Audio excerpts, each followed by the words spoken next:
Al amigo Kennedy lo trastornaba esta historia de tener cargas en estrellas y en triángulo, igual que a ustedes, y tenía la impresión de que podía haber cargas equivalentes, es decir, quería demostrar si se podía reemplazar cargas en condición en estrella por cargas en triángulo y viceversa.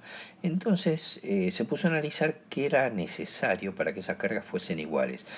Y llegó a la siguiente conclusión: si yo tengo acá una tensión, por ejemplo, entre R y T, o TR, digamos, la UTR, y acá también tengo la misma tensión, UTR, la única posibilidad para que las cargas sean iguales es que esta corriente que circula para allá, qué sé yo, la IT, sea la misma que circula por acá. ¿Y eso cuándo se da? Bueno, ¿qué significa primero que sea la misma corriente? Significa que tenga el mismo módulo, pero que también tenga el mismo ángulo. Así que no es menor el problema. Y entonces lo que dice y plantea con algún criterio es, mira, la única posibilidad para que esto sea cierto, ¿quién impone el módulo y el ángulo de la corriente? No, es la Z, la impedancia que ve esa corriente. Dice, bueno, pero espera, olvidémonos por un minuto la que tengo en S, así que borremos este cable. Total, acá no está. Quiere decir que lo puedo borrar acá porque no hay nada. Y hagamos lo mismo con este lado. Borremos este cable y digo, a ver, repasemos un poco. Miremos bien por dónde va la corriente en cada caso. Y Kennedy dice, bueno, a ver, por acá la corriente va desde aquí y hace este recorrido. Así que la impedancia que se ve es la Z3 más la Z1. Pero aquí la corriente hace dos caminos diferentes. Puede venir por acá o puede venir por acá. Es decir, acá tengo la ZC por un lado, pero en paralelo con esta ZC tengo ZA más ZB. Bueno, haciendo este análisis, por cada par de fases tomadas entre sí, obtenemos el siguiente resultado. Si nos fijamos entre R y S,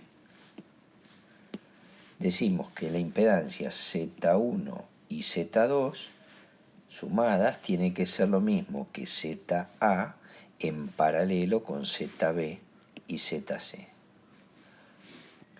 Si nos fijamos entre S y T, ¿qué sucede?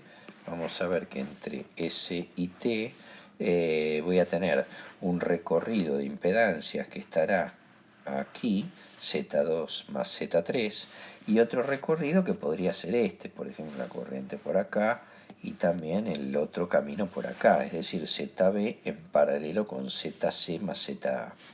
Finalmente, entre T y R tenemos Z3 y Z1, o bien ZC en paralelo con ZA más ZB. Así que lo que dice Kennedy, se tienen que cumplir las tres condiciones. El teorema de Kennedy no es algo que tomemos habitualmente, pero sí es algo que necesitamos saber que existe. Y cómo se resuelve es bastante fácil, porque lo único que hace Kennedy es presentar este sistema de ecuaciones que tiene para cualquiera de los dos lados tres incógnitas. Es decir, si yo estoy mirando cuánto vale Z1, Z2 y Z3, tengo tres incógnitas y tres ecuaciones. Si estoy mirando ZA, B y C, tengo tres ecuaciones y tres incógnitas. Así que se pueden despejar la Z letra, digamos, en función de la Z número, o viceversa, la Z número en función de la Z letra. ¿Qué quiero decir? Tengo una forma sistemática de pasar de un sistema al otro. Así que la verdad que cualquier sistema en estrella o cualquier sistema en triángulo es posible encontrar a cualquier sistema, tanto en estrella como en triángulo, es siempre posible encontrar un equivalente en la otra convención. Así que si tengo un sistema triángulo puedo encontrar un equivalente estrella, y si tengo una estrella equivalente triángulo. Y eso significa que cada corriente que consuma de la red tendrá el mismo módulo y el mismo ángulo. y en cada una de las fases sucederá lo mismo. Así que podría tener 3 zetas diferentes y estar consumiendo 3 corrientes diferentes, pero esta corriente debería ser igual que esta corriente igual que esta y esta corriente igual que esta. Y siempre puedo conseguir algún sistema equivalente. Para nosotros es de gran importancia fundamentalmente porque nos va a permitir facilitar el cálculo sabiendo que existe esta posibilidad de equivalencia. Si el sistema fuese equilibrado, y estamos en presencia de este teorema de Kennedy, y tenemos que las 3 impedancias Z de la carga en estrella son iguales entre sí, y las 3 impedancias A, B y C de la carga en triángulo son iguales entre sí. Así que en realidad cada una de las ecuaciones nos quedaba de esta manera. Si las cargas son iguales, Z una carga más la otra carga que son iguales va a ir igual al paralelo de una con la suma de las otras dos, pero como las 3 son iguales me quedan esta expresión, así que podemos sumar estas dos, aquí están, y podemos hacer esta en paralelo con esta, que son 2 veces la z triángulo, y si resuelvo este paralelo, el paralelo de la z triángulo era 1 por el otro sobre 1 más el otro. Cuando hacen la cuenta del 1 sobre z paralelo es 1 sobre z1 más 1 sobre z2. Esto significa que esto es Z2 más Z1 sobre Z1 sobre Z2. Como el Z paralelo es la inversa de esto, fíjense que lo que he puesto aquí es Z1 por el Z2, Z1 por el Z2 sobre Z1 más Z2. Bueno, ese es el paralelo. Cuando simplificamos entonces estos Z que está acá con estos dos que están acá, y me queda aquí abajo 3 zetas, así que me queda 2 sobre 3 zetas, pero lo que pasa es que este 2 se me simplifica con este 2 de acá, y en definitiva, ¿qué me va a quedar? Me queda básicamente que Z en estrella es igual a Z triángulo dividido 3, es decir, el módulo de la impedancia en estrella tendría que ser igual al módulo de la triángulo dividido 3. Esto es lo que sucede cuando tengo dos sistemas absolutamente equivalentes y equilibrados. Es decir, ¿equivalentes en qué sentido? Para que consuman la misma corriente con el mismo ángulo en cada fase, la Z triángulo debería ser 3 veces más grande que la Z en estrella. Y en esas condiciones sucede esto. Pero guarda que no dije absolutamente nada respecto de qué pasa con los ángulos. En esta expresión resulta que los módulos claramente tienen su definición, pero los ángulos no me dicen nada. Y la única posibilidad para que estos sean iguales es que estos dos sean efectivamente iguales, que es lo que acabamos de poner acá. Así que en realidad tener unas cargas en estrella donde cada una tiene un ángulo phi, es equivalente a poner cargas en triángulo y cada carga tiene su ángulo phi. Esto sucede solamente con las cargas equilibradas, pero quiero decir, acá hay una cuestión bastante rara. Cada vez que se ponen a hacer cálculos en trifásica, les tomo un parcial, les tomo algún problema y dicen, tiene una carga trifásica de 3800 watts. En potencia. Y la primera pregunta que surge, ¿está en estrella o en triángulo? La verdad que si la carga está en estrella o en triángulo, cuando es equilibrada, no me importa, porque el ángulo que consumen de la corriente es el mismo. Para hablar de la corrección de potencia, de la corrección del coseno de phi en trifásica, tenemos que remitirnos a lo que pasaba en monofásico. En monofásico nosotros ya sabíamos cómo era esta historia, teníamos el Q que tengo, acá le puse Q nada más, el Q final, el Q del capacitor, acá está como lo expresa Álvarez, en el apunte de Álvarez está Q final menos el Q, que es el Q inicial que yo tengo, que es lo que puse en algún ejemplo de problemas, y cómo lo hace Álvarez directamente, lo pone como el módulo, porque ya sabemos que el valor del capacitor tiene que ser positivo, y obteníamos que el valor de la capacidad era este. Pero ¿qué pasa en un sistema trifásico? La verdad que se calcula exactamente igual, pero guarda, que cuando nosotros calculamos el Q total, ¿qué Q total? Era el Q en estrella o el Q en triángulo, estábamos hablando de las tres fases, era 3 veces el Q si eran sistemas equilibrados, y si eran desequilibrados era el Q de la fase R más el Q de la fase S más el Q de la fase T, y así sucesivamente. Y acá era el QRS más el QST más el QTR. Quiero decir, cada uno de estos potencias activas o reactivas o lo que sea, en realidad es la suma de cada una de las fases. Con lo cual en trifásico tengo que considerar que este Q del cual estamos hablando es la tercera parte. Veamos entonces qué pasa en un sistema trifásico, específicamente en estrella. En un caso de estrella, en cada fase, como les decía, tengo el Q que acabamos de calcular dividido 3, es decir, la tercera parte. Y bueno, esto era el capacitor en el monofásico, era el Q total, el Q del capacitor, dividido omega U de fase al cuadrado, la tensión en bornes del capacitor. Bueno, es esta expresión que tengo aquí.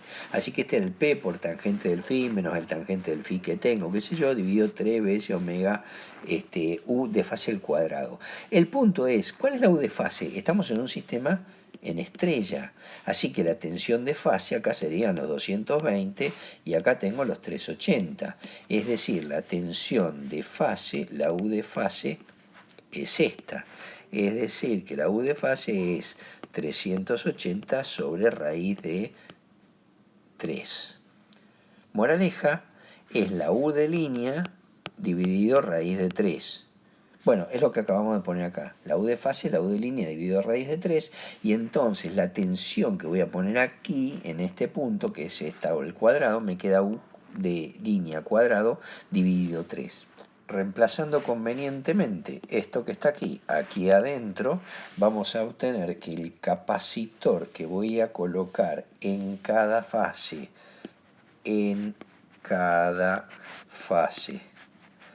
¿por qué en cada fase? Porque dividí por 3 el valor total. Y como yo lo tengo en trifásica, voy a tener que poner un capacitor en cada fase para que sea una corrección como si fuera monofásica. Bueno, ese capacitor lo tengo que dividir por 3, así que lo hice aquí.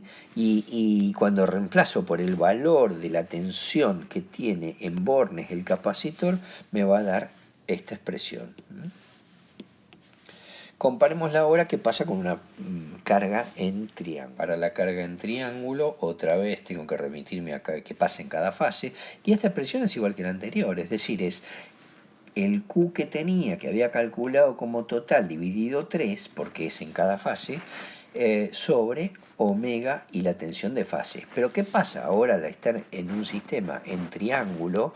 Casualmente la carga que está puesta aquí está sometida a la tensión de línea, así que la tensión de línea es igual a la tensión de fase, que es esta expresión que está aquí.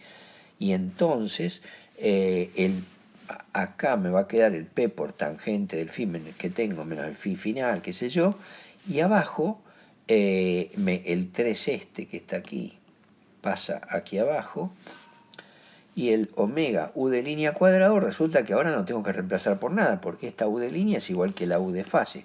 Así que fíjense cómo queda. Cuando comparamos los dos cálculos, el capacitor en estrella que coloco para cada fase se calcula con esta expresión, mientras que el capacitor en triángulo se calcula con esta expresión.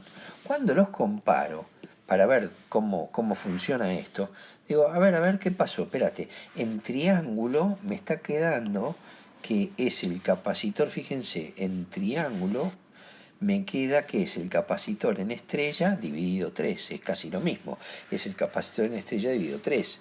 Así que lo que podemos apreciar es que si los capacitores los uso en estrella, ahí conectados así, en estrella, donde están sometidos a los 220 volts, que será la tensión de fase, que es raíz de 3 veces más chica que la estrella, estos capacitores, en definitiva, van a ser más grandes que los capacitores que use en triángulo.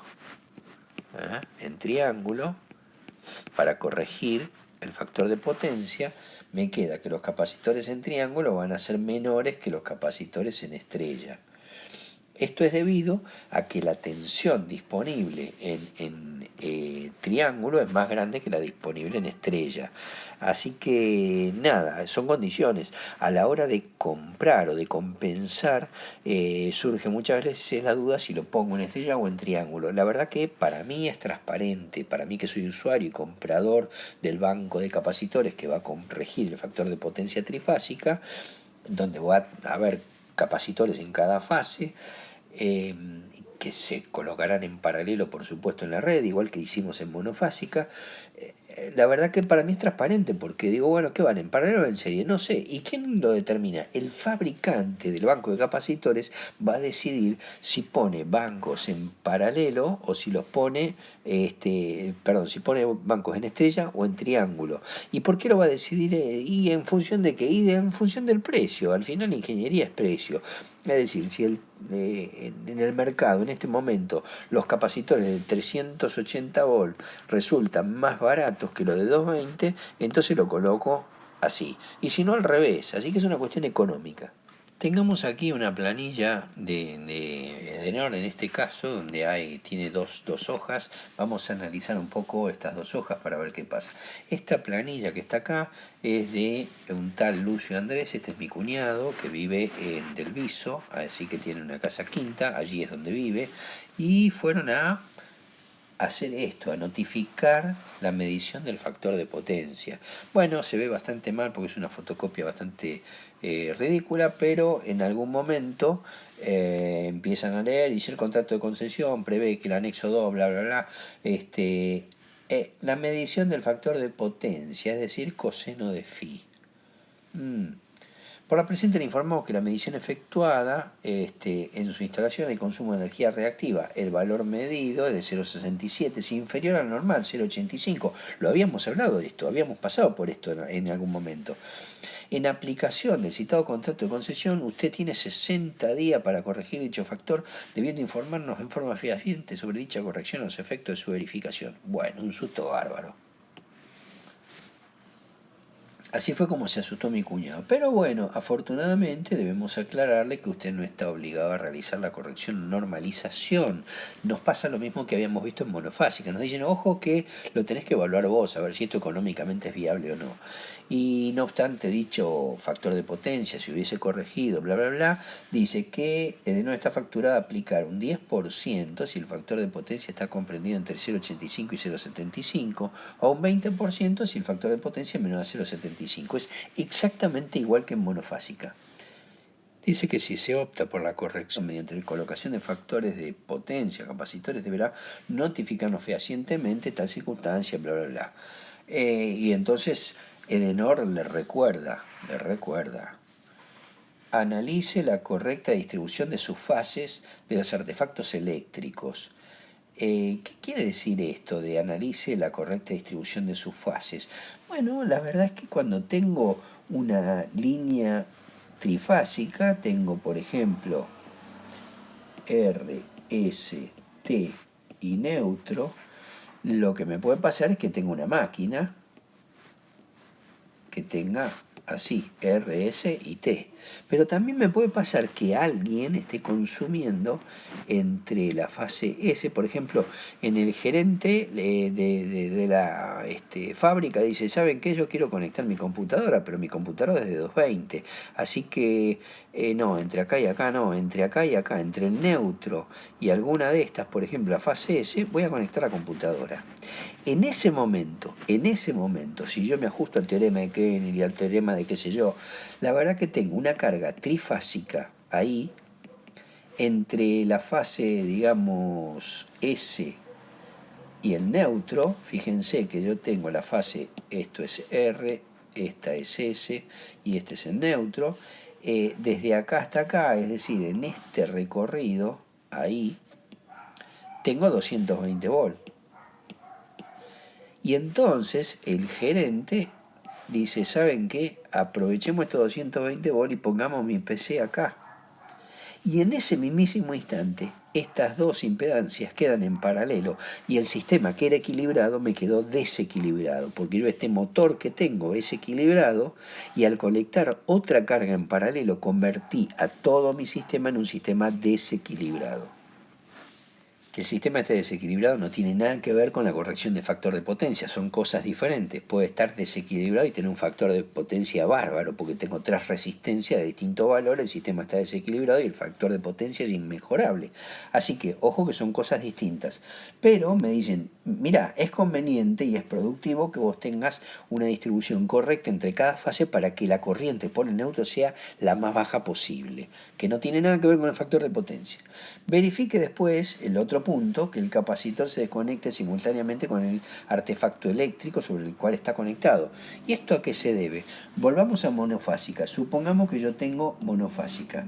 Le puse un capacitor de corrección a mi red eléctrica.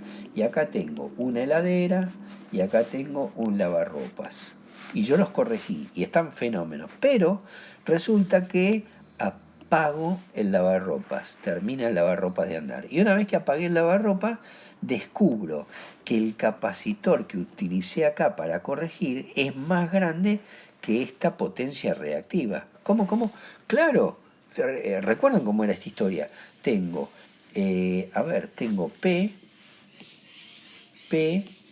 de ¿quién? Del lavarropas. Y tengo P de la, ¿cómo se llama? De la heladera. Bueno, la verdad que todo esto tiene un Q de lavarropa, Q de la heladera. Conclusión, yo tenía un ángulo ahí, S total, y un ángulo phi. Bueno, vamos a corregir esto y le poníamos un capacitor ahí. Q del capacitor, para que me quedase ahí, chiquito, perfecto. Ahora, ¿qué pasa? Se me ocurre que acabo de apagar el lavarropa. Si apagué el lavarropa, esto desaparece, y si desaparece eso, bueno, el margen de las potencias, lo que sí me podría pasar es que tengo un nuevo sistema que tiene solamente la heladera. A ver cómo sería la heladera. No, la heladera, espérate, vamos a llevar la heladera para acá. Teníamos esta potencia de la heladera, la voy a poner acá y me queda, decía que al apagar el lavarropa me queda la potencia de la heladera, el Q de la heladera, la S de la heladera, y la verdad es que si yo tomo el Q del capacitor que tenía acá, como lo tengo conectado, me fui a la miércoles con el ángulo de vuelta, porque fíjense que el resultado final es que este desaparece y me queda por aquí abajo. Y el ángulo phi se me fue para el otro lado. Y a mí me cobran en función del coseno de phi, es decir, el coseno del ángulo, tanto sea para arriba como para abajo, da lo mismo. Así que si yo me excedo en la corrección y la carga me queda muy capacitiva, también me van a cobrar esta penalización. Entonces, lo que me están diciendo es, ¿sabes qué? Lo ideal, lo mejor que vos podrías hacer, cosa que normalmente no es posible, la mayoría de las casas, de las fábricas, no es posible, pero lo ideal es que vos hagas la corrección de otra manera. ¿Cómo habría que hacerlo? Habría que hacer como me sugieren los amigos de Denor, dice tal que el capacitor se desconecte simultáneamente con el artefacto eléctrico. Así que si yo tuviera que volver a hacer la instalación, lo estoy pensando en monofásica, pero esto se aplica a trifásica, ¿no? Digo, la verdad es que yo tengo mi heladera acá y tiene una llave de conexión la heladera. Yo debería colocar el capacitor de corrección acá, de tal manera que cuando desconecto la heladera, se desconecta el capacitor. Y cuando tengo el lavarropa lo tengo acá y tendría que tener la llave de conexión del lavarropa y el capacitor en paralelo con el lavarropa. Entonces tendría que tener un capacitor dedicado al lavarropa o un capacitor dedicado a la heladera, y cada uno de ellos debería ser del valor adecuado para corregir la máquina adecuada. La mayoría de las veces nosotros tenemos redes y las máquinas no vienen previstas con este tipo de corrección. Yo no compro un motor, una bomba de agua para el edificio y la bomba de agua trifásica tiene el capacitor de compensación. No es así. El fabricante de la bomba de agua, digo, yo fabrico bomba de agua, así que a mí no me preocupa si consume o no potencia reactiva. Eso es un problema del edificio, no es un problema mío. Y entonces no le ponen ningún tipo de compensación. A nivel industrial se consiguen, por ejemplo, luminarias compensadas, los tubos fluorescentes que son altamente inductivos suelen estar compensados en forma puntual, es decir, cada tubo fluorescente, cada banco de tubos fluorescentes tiene sus propios capacitores. Por supuesto que son más caros que los normales, pero tiene la gran ventaja que no tengo que tener un sistema de compensación inteligente, y cada vez que apago la luz de un sector, imagínense la facultad, por ejemplo en el campus, todo un piso lo apago y yo debería pagar la compensación de los capacitores de todo ese piso, porque si no me queda al final compensado al revés. ¿Qué más dice? Compare el costo de la compensación frente al recargo. ¿Cómo es esto? Y bueno, la verdad que si yo me pongo en una fábrica y pienso detenidamente, a ver, ¿cómo sería esto? Tengo una fábrica importante, una fábrica grande, multinacional, que trabajamos con muchísima cantidad de energía eléctrica, tenemos robots, tenemos procesos electroforesis, qué sé yo, tenemos un montón de procesos eléctricos, consumimos grandes cantidades de energía eléctrica. Bueno, corregir el factor de potencia por ahí es comprar un banco de capacitores que cuesta, no sé, $1.500, y bueno, con el costo de la energía actual, en 2 meses o 3 meses lo amortizo porque gasto fortuna de energía eléctrica. Entonces no tengo problema, pero vivimos en Argentina. ¿Esto qué significa? Significa que de golpe me encuentro con que estoy en una fábrica, en una pyme, esta pyme es bastante humilde, tiene problema con pagar los sueldos por culpa del coronavirus, tiene problema con los servicios, le cuesta pagar la luz. Y de golpe me viene una multa o me dicen, mira, te voy a empezar a cobrar el 20% más. ¿De cuánto? Y de la factura de luz. ¿Cuánto pago la factura de luz? No, estoy pagando, la verdad que estoy pagando mucho. Pago 8.000 pesos de luz porque tengo la máquina, 2 o 3 máquinas, más las oficinas, las computadoras. 8.000 pesos de luz. Bueno, no, pero ahora me van a cobrar el 20%. ¿Cuánto es el 20% de 8 lucas? 2 por 8 dice 1.600 mangos adicionales. Parece una locura. Me van a cobrar todo este recargo. ¿Cuánto me cuesta? Bueno, vamos a llamar al electricista. Viene el electricista y dice, bueno, señor, le vamos a comprar un banco de capacitores trifásicos que le corrija este problema, que sale, no sé, sale 15.000 pesos. 15.000 pesos. Bueno, no parece mucho, está bien, pareciera más o menos bien. Pero espere un poquito, porque para instalarlo yo tengo que revisar la instalación. ¿Y sabe qué? Usted no tiene los enchufes como corresponde, ni siquiera tiene los tomacorrientes adecuados, no tiene la puesta a tierra, no tiene la jabalina de puesta a tierra. Y entonces tenemos que rehacer la instalación. Entonces tengo que comprar la jabalina sale 1.500 pesos, tengo que poner la mano de obra, tengo que trabajar 10 días acá, a 1.000 mangos cada día, son por lo menos 10 lucas, así que, qué sé yo. Empiezo a sumar y termino en una cifra grosera que son, no sé, 58 lucas, por poner algo. Esta plata para una multinacional que gasta 200.000 pesos de electricidad no es nada, pero para mí que gasto 1.600 mangos es mucho, y sobre todo pensando que vivo en Argentina. ¿Qué quiero decir? A ver, supongamos que fueran 2 lucas. 2 lucas. Si son 2 lucas y tengo casi 60, voy a estar 30 meses para amortizarlo. ¿Esto qué significa? 30 meses. Cada año tiene 12 meses, 24, 30, 2 años y medio. ¿Saben qué? En 2 años y medio la reta me pudo haber clausurado la fábrica, el coronavirus me mató, los empleados se me fueron, quebré. Por ahí el mejor negocio es simplemente pagar esta multa y se acabó, asumirla como un costo adicional. Bueno, esto es parte de la decisión de ingeniería que tenemos que tomar. Así que compare el costo de la compensación frente al recargo. Esto es lo que me sugiere la misma gente de Enor. El uso inadecuado de la compensación produce daños, perturbaciones en las instalaciones de otros clientes, como si también la de Edenor, bla, bla, bla, bla, deberá abonar el costo de la reparación o reposición de las mismas. ¿Qué me están diciendo? ¿Se acuerdan de aquello de qué pasa si sobrecompenso o no? Bueno, podría interferir con la corriente eléctrica de un vecino, la verdad que no tanto, pero Edenor, Edesur y compañía me asustan para que yo haga esta corrección, porque a ellos les conviene que yo haga esta conexión. A mí también, por supuesto, yo voy a pagar más caro, pero a ellos fundamentalmente porque si suman a todos los abonados teniendo un mal uso de la energía eléctrica, bueno, las necesidades de cableado son muchísimo más grandes, la de generación eléctrica para otras empresas que no son los distribuidores de Nord de Sur, también son demandas muy importantes de energía, así que en definitiva todo el mundo se perjudica. Finalmente, en este machete viene una de las partes más ricas de esta clase, que es cuando Edenor, Edesur o quien sea, dice la siguiente frase: de requerir información adicional sobre el tema, excepto información técnica. Hermano, ¿para qué quiero este machete si no me van a dar nada de información técnica? Bueno, habrá que consultarla con su electricista de confianza. No me joroben. Bueno, claramente ellos no me van a solucionar nada de este problema. Es nuestro electricista, que es lo más probable que no sepa de trifásica.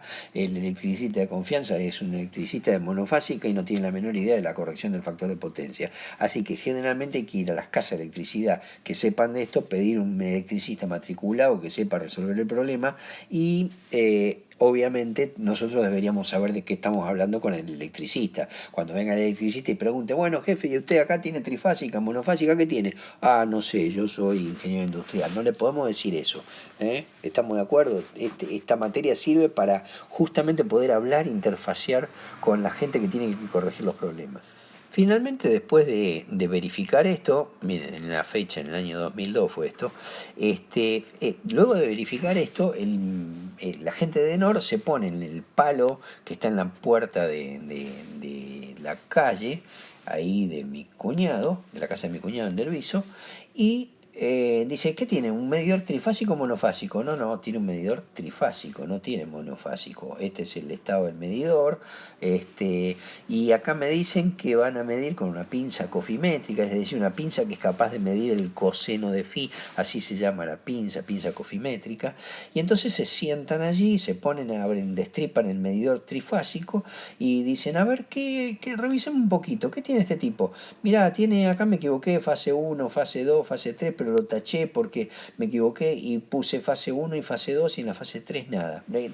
¿Cómo 3 nada? No, no, mira, espera, espera. En la fase 1 midieron y no encontraron nada. En la 2 me encontraron 216 volts y en la 3 nada. ¿Qué pasó? Vamos a ver qué pasó. Cuando mi cuñado compra la casa venía con energía trifásica, así que tenía R, S y T. Entonces uno dice, bueno, yo podría tener una carga así, qué sé yo, en estrella para que sea más fácil de entender, R, S y T, tal cual lo habíamos previsto infinidad de veces.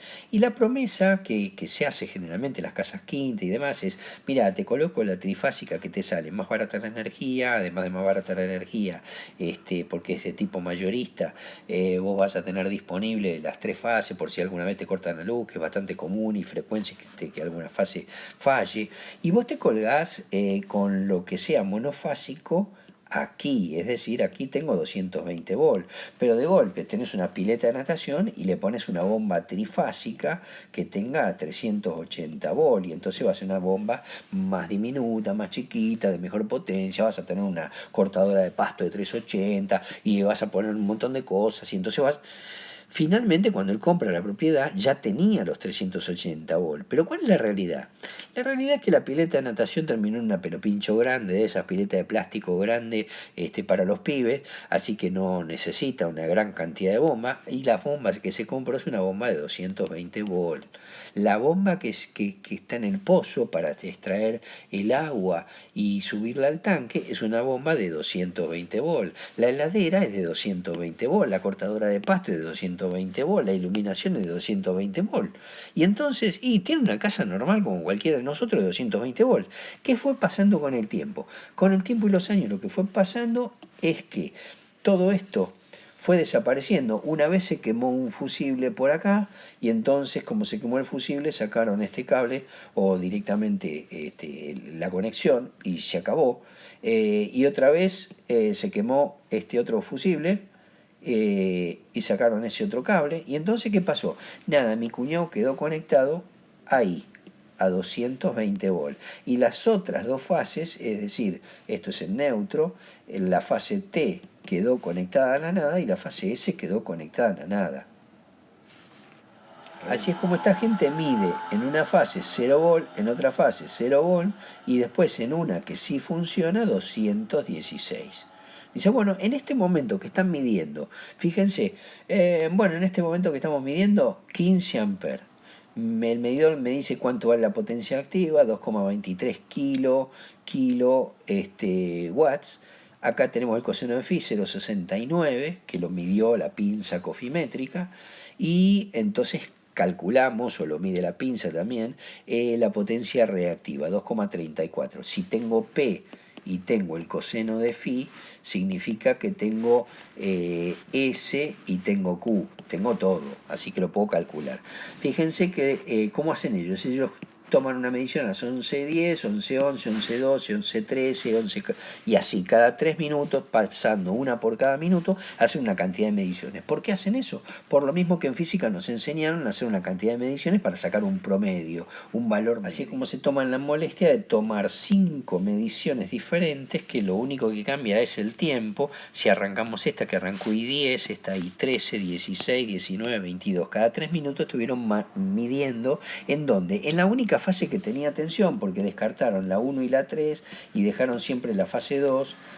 Como se habían equivocado aquí, esta le pusieron fase 2 ahí y lo corrigieron, pero fíjense en eso. ¿Qué otra cosa de interés hay? Hay algo de interés que es importante que ustedes lo vean, porque normalmente cuando uno lo dice desde la clase no lo creen. Fíjense la tensión que había en la hora 11:10, 216 volts. Fíjense la tensión en la 3 minutos después, 226, es decir, sumamos 10 volts alegremente. Fíjense un cachito después, 3 minutos después, 227, es decir, respecto de los 220 hay una gran diferencia. Esta estaba por debajo de los 220 y esta está muy por arriba de los 220. Fíjense acá, 225, con diferencia de ¿cuánto? De 3 minutos cada uno. Es decir, efectivamente, cuando uno les dice que la tensión va variando entre más o menos 10% alrededor de los 220 volts o alrededor de los 380, efectivamente es así, porque la red eléctrica no es capaz de sostener a todo el sistema y todo el tiempo hay que estar corrigiendo el valor de la tensión para que esté dentro de los 220 volts. Esto es bastante difícil porque es lo mismo que si yo les dijera, ustedes tienen que ir por la autopista exactamente, pero exactamente a 80 kilómetros por hora. La verdad que es muy difícil poner el acelerador y ajustar a 80 kilómetros por hora, porque si la pendiente sube un poquito, uno tiene que acelerar más, y si de golpe va en bajada, tiene que frenar un poco. Y entonces uno tiene que andar ajustando todo el tiempo el acelerador para conservar la misma velocidad. Bueno, acá pasa exactamente igual. Los generadores tienen que generar más o menos, ¿en función de qué? De los consumidores. La energía que los consumidores tienen, cuánto va consumiendo todo el país, es lo que determina el nivel de la tensión, en definitiva.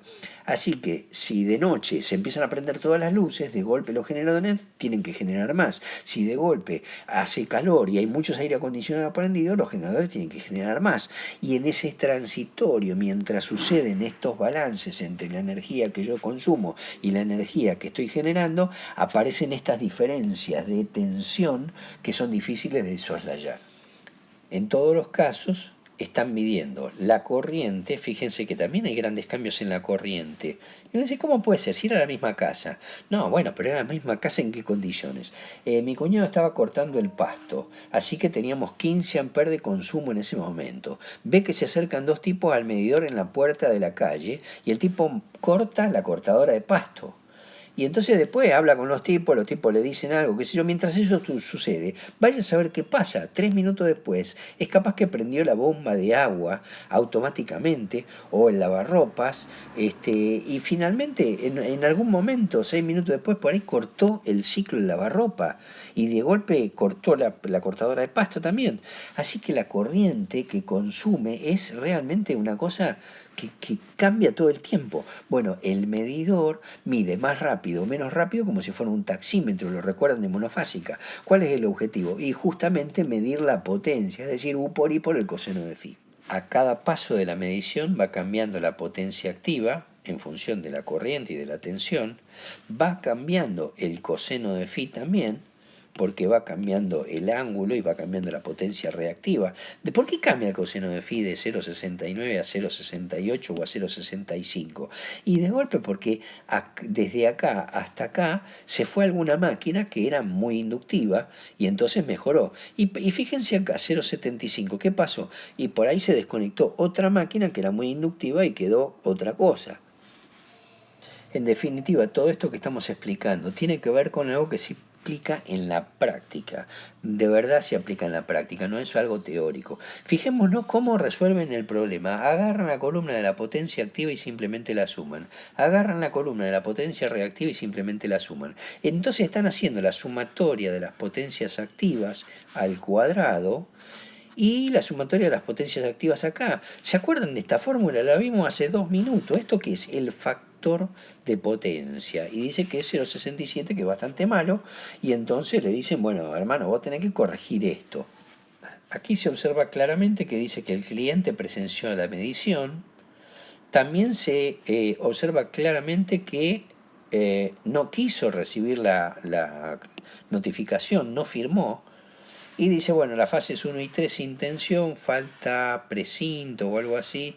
Y bueno, no sé qué más dice, legajo, bla, bla, bla. En definitiva, esto es lo que tenemos dentro de lo que es potencia activa, potencia reactiva y cómo es la corrección de factor de potencia. Cuando estoy en una fábrica y tengo máquinas trifásicas, pueden estar en conexión estrella, en conexión triángulo, puede tener 3 o 4 cables porque puede tener neutro, puede no tener neutro. Muchas máquinas, muchos motores trifásicos directamente no tienen neutro. Por ejemplo, en este, que es con motor considerado en triángulo, ¿qué sentido tendría que tenga un neutro? Así que, ¿para qué estaría conectado a masa si en realidad tiene las fases R, S y T puestas aquí en cada uno de los extremos y el neutro no aparece?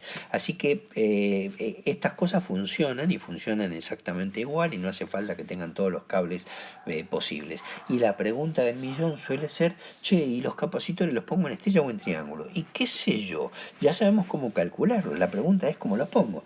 Bueno, la verdad que lo puedo poner de cualquiera de las dos formas. Yo puedo agarrar y hacer una configuración de capacitores en estrella y conectarlos a la fase R, si esto es R, S y T, a la fase R, a la fase S, así lo teníamos, y a la fase T. Y ahí tengo conectados los 3 capacitores y ya está. Y en triángulo también lo puedo calcular. Fíjense que no le estoy poniendo neutro porque estoy presuponiendo o asumiendo que simplemente están equilibrados. Pero bueno, si uno quiere ser más pragmático, dice, bueno, el neutro lo voy a conectar acá, no tengo ningún problema. En el caso de ponerlos en triángulo, pues nada, otra vez tengo R, S y T, así que la R la pongo acá, la S la pongo acá y la T la pongo acá. Cualquiera de estas dos configuraciones, en estrella o en triángulo, va a cumplir la función de corregir el factor de potencia. ¿Qué va a cambiar? Va a cambiar el valor del capacitor, que habíamos visto que en un caso era 3 veces más chico que en el otro, nada más.